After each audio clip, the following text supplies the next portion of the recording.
Hola, mi nombre es Luis Enrique Gómez Peláez. Soy estudiante de la Facultad de Medicina y Cirugía de la Universidad Autónoma Benito Juárez de Oaxaca. El día de hoy les voy a presentar un tema muy interesante e importante de la materia de neumología que es impartida por el doctor Jesús Gil Gómez. El tema que a continuación les presentaré es el síndrome de apnea obstructiva del sueño.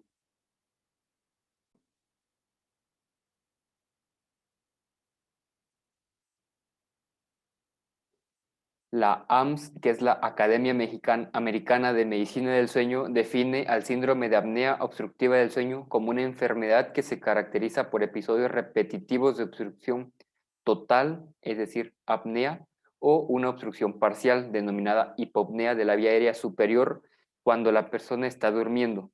Estos eventos a menudo ocasionan una disminución de la saturación sanguínea de oxígeno y normalmente terminan en un breve despertar denominado un alertamiento o microdespertar. Por definición, los eventos de apnea e hipopnea tienen una duración mínima de 10 segundos, aunque la mayoría tiene una duración entre 10 y 30 segundos, y de vez en cuando estos pueden prolongarse por más de un minuto. Los eventos respiratorios, es decir, los eventos apneicos o hipopneicos, pueden ocurrir en cualquier etapa del sueño. Sin embargo, son más frecuentes en el sueño de movimientos oculares rápidos, denominado MOR, y en las etapas N1 y N2 del sueño no MOR. Cuando los eventos respiratorios ocurren en el sueño MOR, suelen ser más prolongados y se asocian a una mayor desaturación de oxígeno. Cuando se resuelve este evento respiratorio, la saturación de oxígeno suele regresar a los valores basales.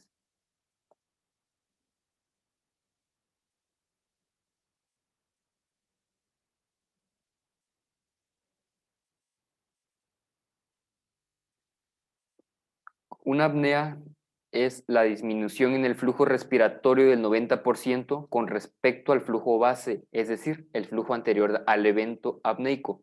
Y este tiene una duración de cuando menos, como habíamos mencionado, de 10 segundos y se cataloga como obstructiva si durante el evento persiste el esfuerzo respiratorio, o podemos denominarla una apnea central en caso de que el esfuerzo esté ausente, o también existe la clasificación de una apnea mixta, que es cuando hay ausencia del esfuerzo respiratorio en la primera parte del evento, seguida de un reinicio del mismo en la segunda parte.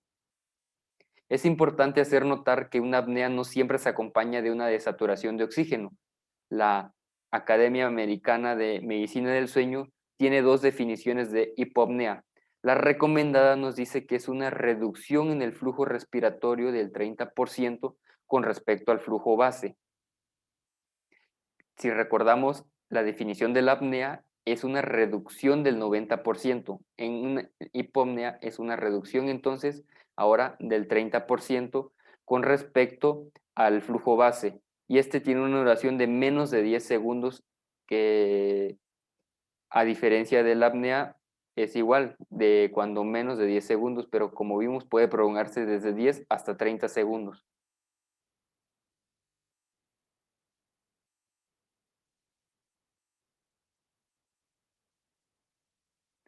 En cuanto a su epidemiología, en Latinoamérica los síntomas relacionados al síndrome de apnea obstructiva del sueño en personas de 40 años son frecuentes. La prevalencia del ronquido es habitual hasta en un 60%. La somnolencia excesiva diurna tiene una frecuencia de un 16% en las personas, y las apneas observadas durante el dormir es de un 12% aproximadamente.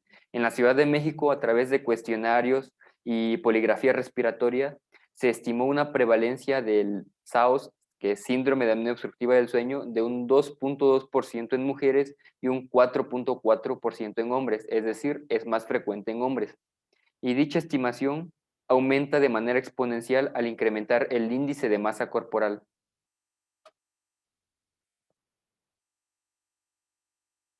Los factores de riesgo para desarrollar SAOS los podemos dividir en dos grupos: en factores de riesgo modificables, como es la obesidad, el cual es el factor de riesgo más importante.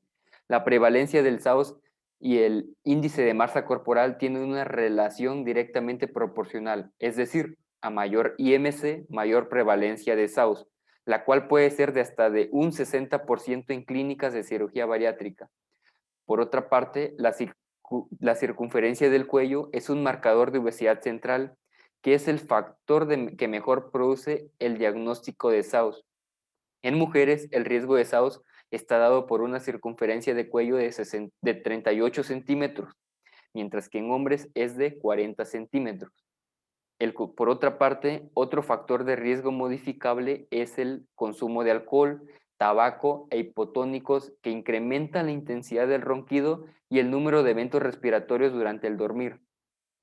Por otro lado, tenemos los factores de riesgo no modificables, que el SAOS es más prevalente en los hombres con una relación hombre-mujer de 2:1. Si recordamos, habíamos mencionado que se había encontrado de una prevalencia en mujeres de un 2.2% y en hombres hasta de un 4.4%.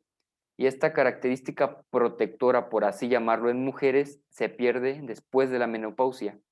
La prevalencia del SAUS también está relacionada con la edad, siendo más frecuente después de los 40 años y este llega a alcanzar su pico máximo hacia los 60 años y después tiene un descenso paulatino.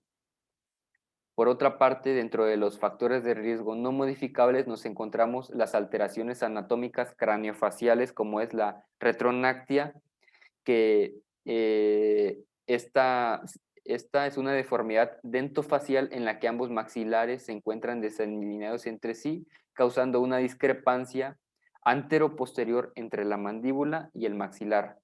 Otra malformación es la micronactia, que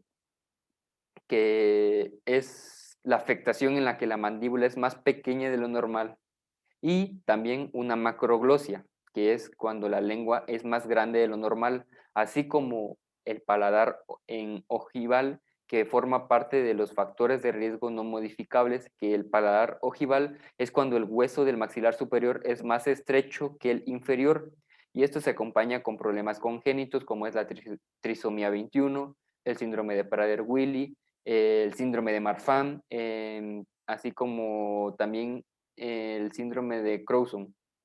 Por otra parte, dentro de los factores de riesgo no modificables nos encontramos la diabetes mellitus tipo 2, acromegalia, hipotiroidismo y el síndrome de Cushing. En cuanto a la fisiopatología, es importante recordar que el periodo de sueño se divide en dos fases: la REM, que es la de los movimientos oculares rápidos, y la no REM, que es la de los no movimientos oculares rápidos. La fase no REM, a su vez, se subdivide en subgrupos: superficial 1 y 2 y profundo 3 y 4. El ciclo del sueño empieza por la fase no REM, es decir, primero es un sueño superficial y después un sueño profundo, y acaba por la fase REM. Estos ciclos se suceden de una forma consecutiva durante 3 a 4 veces por la noche en sujetos normales. Si el sueño es interrumpido y hay un despertar, los ciclos del sueño no se cumplen, por lo que el sueño no es reparador, el cual es un síntoma característico también de estos pacientes, el cual veremos más adelante en el cuadro clínico. Bueno, en el periodo no REM, el tono muscular de la vía aérea superior disminuye, pero en el sueño REM, esta disminución del tono muscular se hace máxima, lo cual facilita que las paredes de la faringe tiendan a colapsarse y esto favorece el cierre total o parcial de la vía aérea, produciendo una apnea o una hipopnea. Una apnea, como habíamos mencionado, es el flujo de aire por la nariz o la boca, es el cese del flujo de aire por la nariz o la boca. Y una hipopnea es la disminución del flujo de aire que entra por la nariz o la boca, que causa esto una caída de saturación de oxígeno y puede terminar en un despertar transitorio inconsciente. Así, las apneas o las hipopneas acontecidas en el SAOS son consecuencia de la obstrucción de las vías aéreas altas durante la noche. Esta obstrucción se localiza concretamente en la faringe y es el resultado de un desequilibrio entre las fuerzas que sirven para dilatar la faringe y las que favorecen para su obstrucción. En la vía aérea alta interviene también la forma de la mandíbula, también el tejido adiposo que encontramos ahí y la zona del paladar, la úvula y el tamaño de la lengua, que estos forman parte los factores de riesgo no modificables. Y junto con la anatomía de esta zona, hay que reconocer también la influencia del sistema nervioso central que coordina la apertura de la vía aérea. Por ejemplo, cuando hablamos o cuando tragamos durante el día, pero durante la noche el tono muscular de esta zona, como mencionamos, durante el sueño se encuentra reducido y es por este motivo que se favorece el colapso. Por otra parte, también el diafragma que se mantiene activo va a tener que luchar contra esa resistencia aumentada en la vía aérea superior y en ese esfuerzo es cuando se produce el microdespertar, que va a coincidir con la apertura de la vía respiratoria y la normalización de la respiración. La sucesión de microdespertares durante la noche va a provocar la desestructuración del ciclo del sueño y esto provocando que el sueño no sea reparador.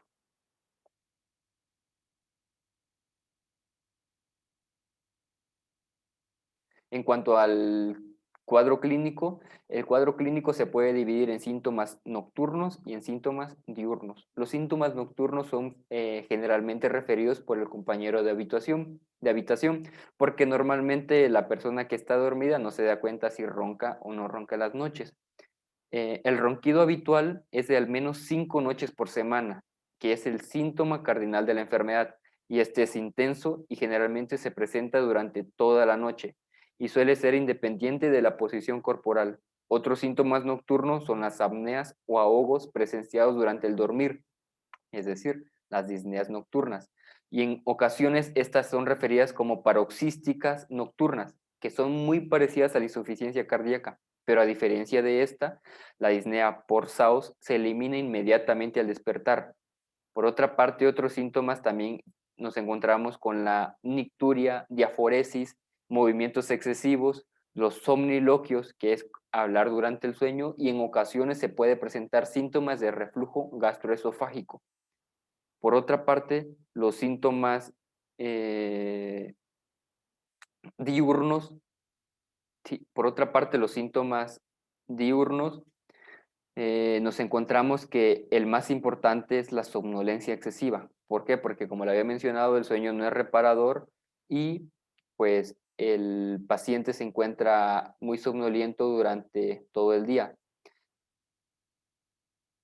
La somnolencia excesiva puede ser evaluada de una forma rápida mediante la escala de somnolencia de Epworth, que se trata de un cuestionario autoaplicable y validado en español, que el paciente califica la probabilidad de quedarse dormido o de cabecear ante 8 situaciones de baja estimulación. El puntaje mínimo es 0 y el máximo va a ser de 24 y se considera significativo cuando el resultado es 11. Otros síntomas diurnos también son la fatiga, la cefalea matutina, problemas de atención, concentración y memoria, así como la disminución del líbido y alteraciones del estado de ánimo y disminución de destrezas. En cuanto al diagnóstico, a pesar de tener un cuadro clínico florido y el interrogatorio y la exploración física no son suficientes. La historia clínica obtenida por un especialista de enfermedades del sueño tiene una sensibilidad apenas del 64% para diagnosticar síndrome de apnea obstructiva del sueño. Existen varias ecuaciones de predicción clínica que nos permiten incrementar nuestra eficiencia diagnóstica y todas estas tienen el inconveniente de que fueron realizadas en una población específica y deben emplearse con cautela. La más utilizada es la versión simplificada del SACS, por sus siglas en inglés, que es la Sleep Apnea Clinical Score, que se basa en la medición del sueño en centímetros con la medición del cuello en centímetros con el paciente sentado. El cuello se encuentra en una posición neutra y a nivel de la membrana cricotiroidea, a la medida obtenida en centímetros, se le sumarán 4 puntos si el paciente padece de hipertensión arterial sistémica, 3 puntos en presencia de un ronquido habitual de más de 5 noches por semana y 3 puntos en caso de que se reporten apneas presenciadas por el compañero de habitación durante 5 noches por semana. Este algoritmo tiene una sensibilidad del 90% y una especificidad del 63%. Su utilidad radica en estimar la probabilidad de que el paciente tenga la enfermedad de acuerdo a tres categorías. Uno, tiene una probabilidad baja con un puntaje total menor a 43. Dos, tiene una probabilidad intermedia con un puntaje total de 43 a 48 puntos. Y tiene una probabilidad alta cuando el puntaje es mayor a 48.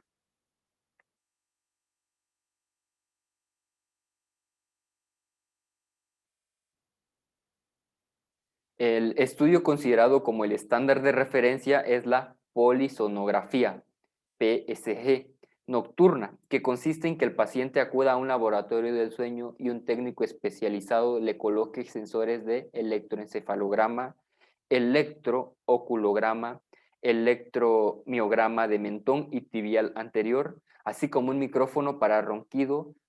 También se le colocan bandas en tórax, en abdomen, para registrar movimientos o esfuerzos respiratorios. También se mide se le pone una oximetría de pulso, sensor de posición corporal, sensor de flujo oronasal y en ocasiones se puede agregar CO2 exhalado.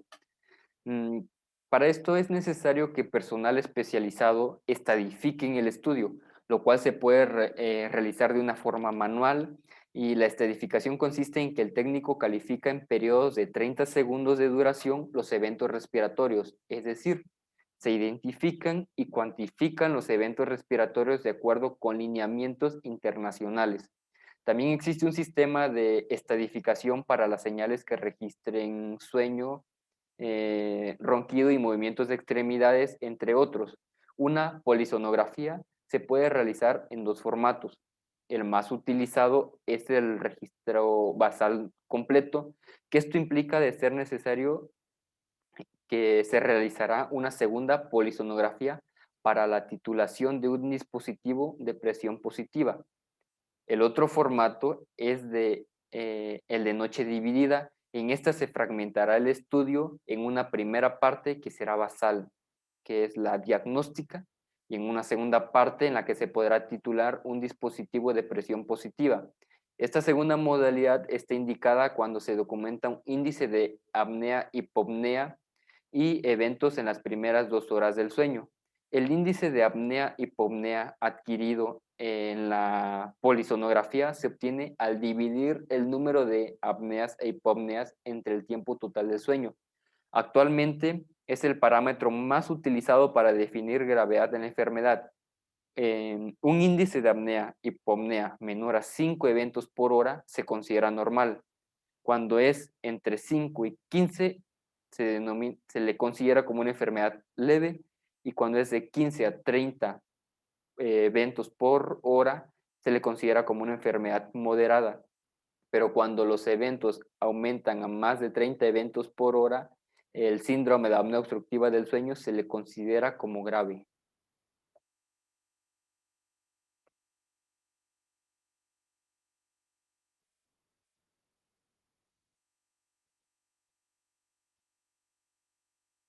Otra forma de realizar el diagnóstico de síndrome de apnea obstructiva del sueño es utilizando equipos simplificados, comúnmente llamados polígrafos respiratorios o monitores portátiles, que estos son aparatos más sencillos que se pueden utilizar en la casa del paciente y no requieren personal especializado para su colocación.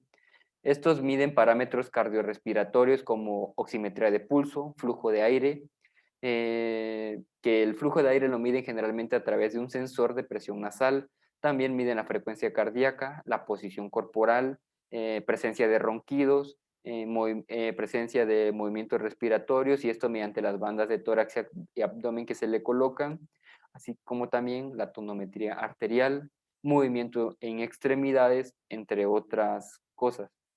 Todos los polígrafos respiratorios cuentan con un algoritmo diagnóstico automático. Sin embargo, no en todos los casos el algoritmo provee un diagnóstico confiable, por lo que algunos dispositivos requieren de una calificación manual por un personal entrenado y calificado.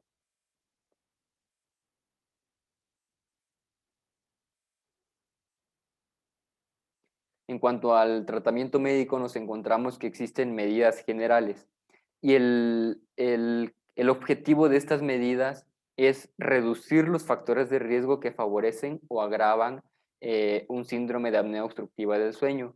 Y entre ellas encontramos una buena higiene del sueño, ya que el mal hábito del sueño condiciona por horarios del sueño irregulares de trabajo, turnos, es causa frecuente de somnolencia excesiva y por lo tanto conseguir una adecuada higiene del sueño es importante no solo para mejorar la sintomatología, sino también para conseguir una buena adaptación al tratamiento más habitual y para esto también debe asegurarse un ambiente adecuado que favorezca y mantenga el sueño, evitando, por ejemplo, temperaturas extremas o ruidos a la hora de dormir.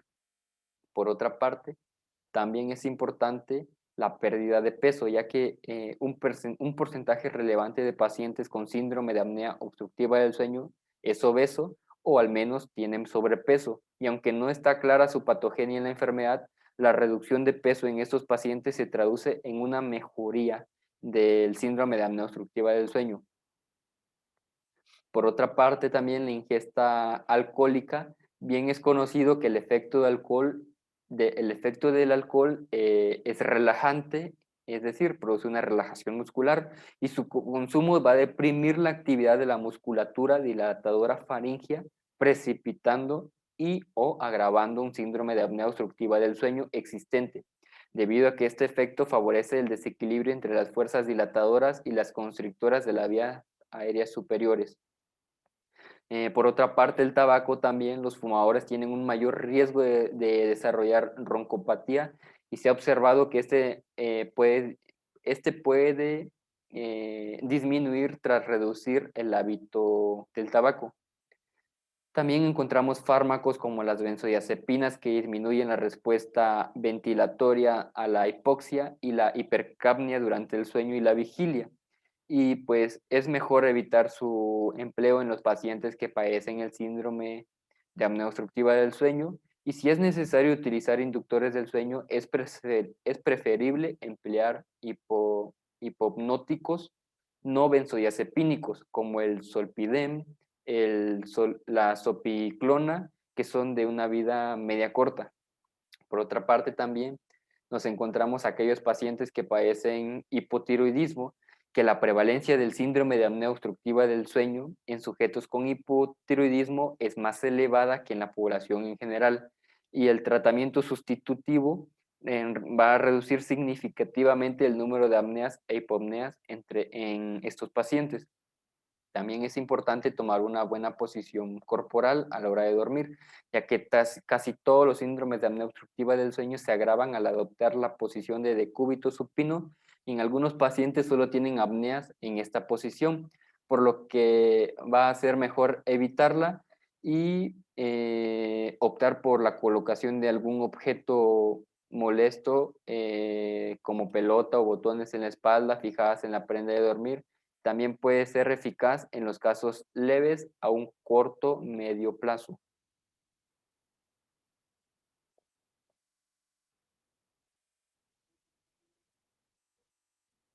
En cuanto al tratamiento farmacológico, se han ensayado múltiples medicamentos en la búsqueda de un tratamiento del síndrome con escasos resultados positivos, por lo que hasta el momento no constituyen una alternativa terapéutica eficaz.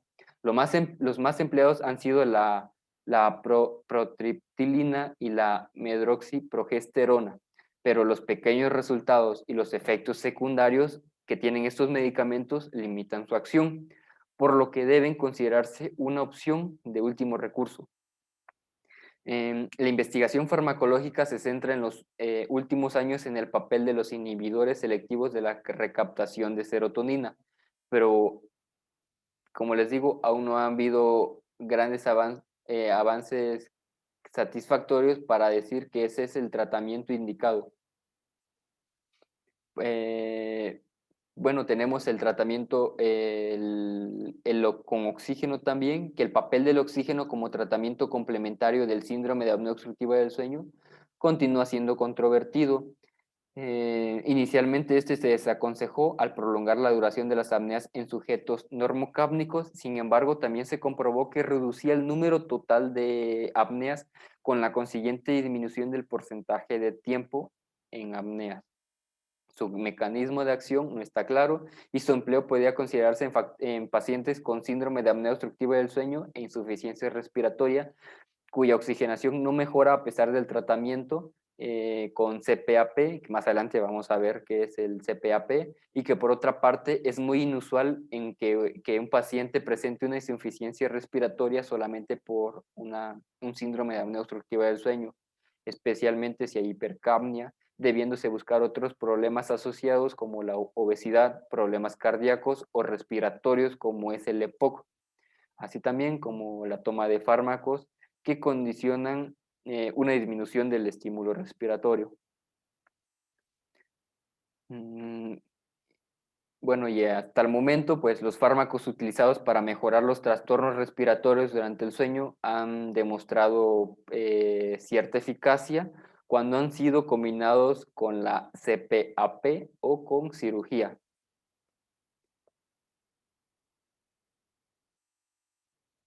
Nos encontramos que el tratamiento del síndrome de apnea obstructiva del sueño con teofilina ha demostrado que este estimulante ventilatorio disminuye en forma significativa el número de apneas y hipopneas, así como la duración de las mismas. Por otra parte, la acetazolamida, en una dosis de 250 miligramos, ha demostrado cierta mejora en pacientes en pacientes con SAOS mediante su acción como un estimulante ventilatorio. Las benzodiazepinas, aunque el clonazepam ha demostrado disminuir el número de apneas obstructivas en algunos casos de SAOS, el uso de este tipo de agentes farmacológicos es arriesgado por su posible acción de depresión ventilatoria. Los antagonistas opiáceos, debido a la posible existencia de un incremento en la concentración de opiáceos en el líquido cefalorraquídeo de pacientes con SAOS, los antagonistas opiáceos o estimulantes cerebrales han sido propuestos como opción en el tratamiento de esta patología. Así, estudios con doxapram muestran un descenso en la duración de las apneas, mientras que los resultados con la naxolona son escasos. Por otra parte, la medroxiprogesterona en este tratamiento hormonal actúa como un estímulo respiratorio a una dosis de 60 miligramos por día. Pero hay que tener en cuenta que esta misma dosificación produce efectos muy importantes feminizantes. Por otra parte, también la nicotina actúa estimulando la musculatura de la vía aérea superior, pudiendo disminuir así la resistencia de esta vía. Y se ha observado que la administración de chicles de nicotina antes de acostarse disminuyen el número de apneas obstructivas y el tiempo total de apneas durante las 2 primeras horas del sueño. Sin embargo, en la estructura del mismo no se observan efectos beneficiosos en la administración de nicotina transcutánea.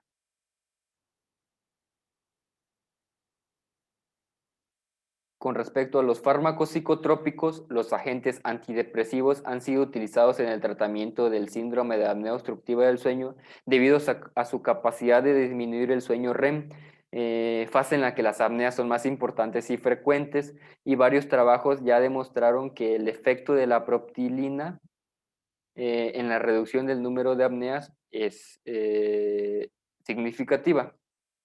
Y el L-triptófano ha demostrado también disminuir en forma significativa el índice de apneas, pero sus efectos secundarios desaconsejan su uso. Otro agonista serotoninérgico utilizado es la buspirona, que destaca por conseguir reducir el número de apneas en pacientes con SAOS sin producir sedación. Con respecto a los IECAS, los pacientes hipertensos tratados con IECAS han mostrado una mejoría en su síndrome de apnea obstructiva del sueño. El efecto de estos agentes es debido a su acción reductora sobre el tono simpático, que hace descender la variabilidad respiratoria y en consecuencia mejora el SAOS. También los bloqueadores adrenérgico beta suelen estar contraindicados en pacientes con SAOS, pues estos pueden provocar apneas.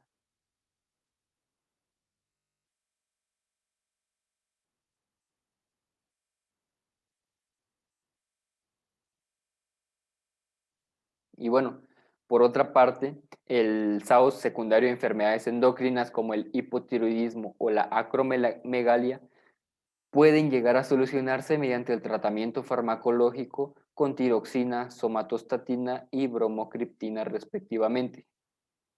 En cuanto a los dispositivos mecánicos, que es lo que más han mostrado una mayor importancia en cuanto al tratamiento del SAOS, pero sin superar a los dispositivos de presión positiva para el tratamiento, que son los CPAP que les mencioné anteriormente. Más adelante vamos a verlos. Ahorita, con respecto a los dispositivos mecánicos que nos encontramos, los podemos dividir en dos grupos. El primero está constituido por los dispositivos orales, que a su vez los hay de dos tipos. Los dispositivos de avance mandibular, que tienen como objetivo incrementar el espacio faríngeo, movilizando el maxilar inferior hacia adelante, y estos son eficaces y actualmente están indicados en una enfermedad leve a moderada. Y también cuando el paciente no tolera un dispositivo de presión positiva, es decir, un CPAP. Más adelante vamos a ver. En, en cuanto a los sujetadores de lengua, estos están menos estudiados que los anteriores y estos funcionan ejerciendo una tracción de la lengua hacia adelante y son menos eficaces que los dispositivos de avance mandibular y aún no tienen una indicación en el tratamiento del SAUS.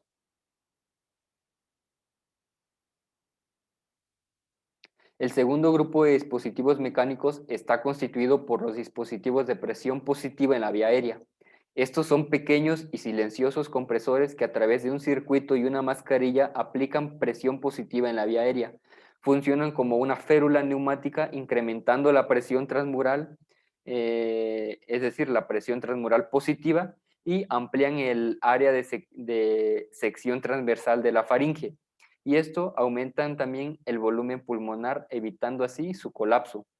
Estos tienen como ventaja que actúan en toda la vía aérea, a diferencia de los otros tratamientos que solamente operan en un sitio específico de la faringe. Y actualmente son el tratamiento más eficaz por lo que son el tratamiento de elección, y están indicados en todos los casos graves y en los pacientes con SAUS de leve a moderada, con somnolencia excesiva diurna y o con riesgos cardiovasculares elevados, como es aquellos pacientes que tienen hipertensión arterial sistémica o antecedentes de enfermedad cardiovascular y de una enfermedad cerebrovascular. Existen diferentes dispositivos de presión positiva para el tratamiento del SAUS, los que son, uno de los cuales son los dispositivos de presión fija, conocidos como CPAP, que estos son, por sus siglas en inglés, CPAP significa dispositivo de presión continua positiva. Estos equipos entregan la misma presión independiente del ciclo respiratorio, es decir, ya sea durante la fase REM o no REM, siguen mandando la misma presión para la misma presión durante el ciclo respiratorio, para que el paciente no tenga este colapso y se pueda producir la apnea o hipopnea. Por otra parte, estos son los dispositivos de presión continua. Por otra parte, también tenemos los dispositivos autoajustables, que estos equipos modifican la presión de acuerdo con los requerimientos del paciente. La presión puede cambiar en base a la etapa del sueño o en base a la posición corporal, así también como a la edad del paciente, y también con la presencia o la ausencia de congestión nasal, o también cuando el paciente ha usado sedantes o ha consumido alcohol, o con los cambios de masa corporal. Sin embargo, no confieren un beneficio adicional al tratamiento del SAUS con respecto a un CPAP fijo, y este se puede utilizar para determinar una presión terapéutica o bien cuando haya mal apego al CPAP. Todos los equipos autoajustables detectan los eventos respiratorios e incrementan gradualmente la presión hasta eliminarlos. Todas las marcas disponibles tienen un funcionamiento diferente. Algunos se basan en vibración, otros en flujo, los hay mixtos y los más recientes utilizan la impedancia. Es importante también mencionar que no son intercambiables unos con otros y es necesario familiarizarse con ellos antes de utilizarlos. Los equipos autoajustables son muy útiles para la titulación de la presión que el paciente requiere. Por otra parte, también existen los dispositivos de dos presiones llamados binivel o BiPAP, que estos generan una presión mayor durante la inspiración y una menor durante la expiración. La diferencia entre ambas presiones se llama presión soporte y no deberá ser menor a 3 centímetros de agua.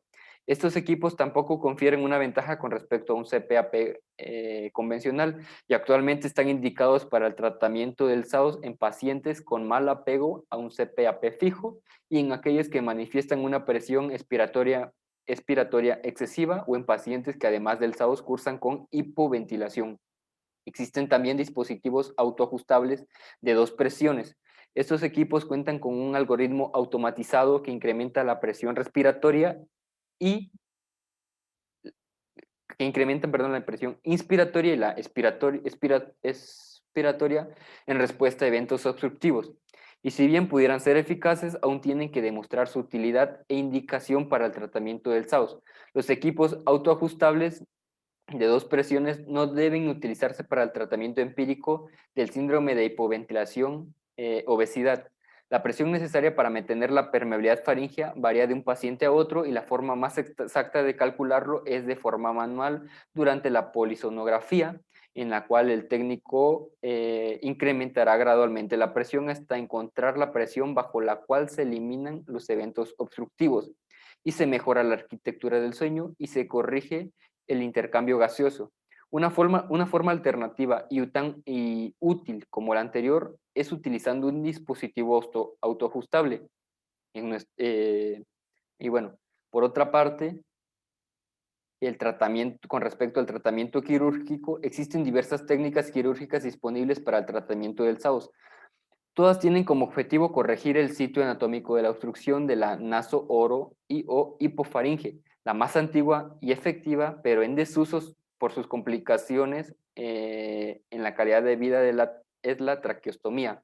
La utilizada con mayor frecuencia es la úvulo-palato-faringoplastía, cuyo éxito es imprescindible porque una adecuada selección del paciente y la experiencia del cirujano pues juegan un papel fundamental para el éxito de la úvulo-palato-faringoplastía.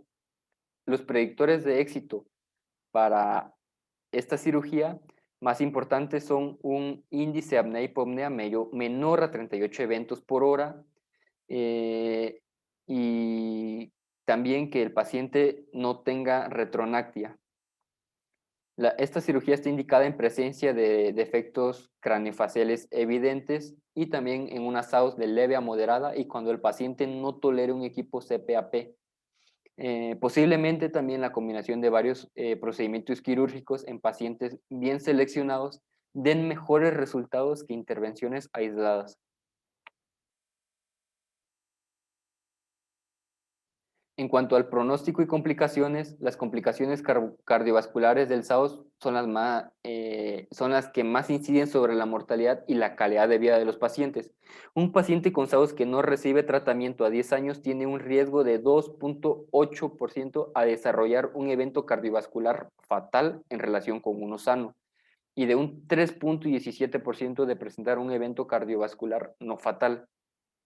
Muchos de los efectos adversos de la enfermedad son reversibles con el tratamiento con CPAP, que a continuación vamos a ver que dentro de los beneficios que nos encontramos son una mejoría en la calidad de vida, tanto del paciente como del compañero de habitación, una mejoría en la calidad del sueño del paciente y compañero de habitación, así como una disminución de la mortalidad general, disminución de la presión arterial sistólica y diastólica, una disminución de la presión sistólica de la arteria pulmonar, una mejoría del control de arritmias cardíacas y también una mejoría de la disfunción eréctil que muchas veces se presenta en esos pacientes, disminución de la natriuresis, y disminución de la resistencia a la insulina, que también esto se puede reflejar como un mejor control glucémico y una reducción de los niveles de lípidos sanguíneos. Bueno, y con esto llegamos al final del tema. Espero que haya sido de su agrado y gracias por acompañarme durante toda esta exposición y espero que haya sido, les haya aportado algo hacia su conocimiento sobre el síndrome de apnea obstructiva del sueño.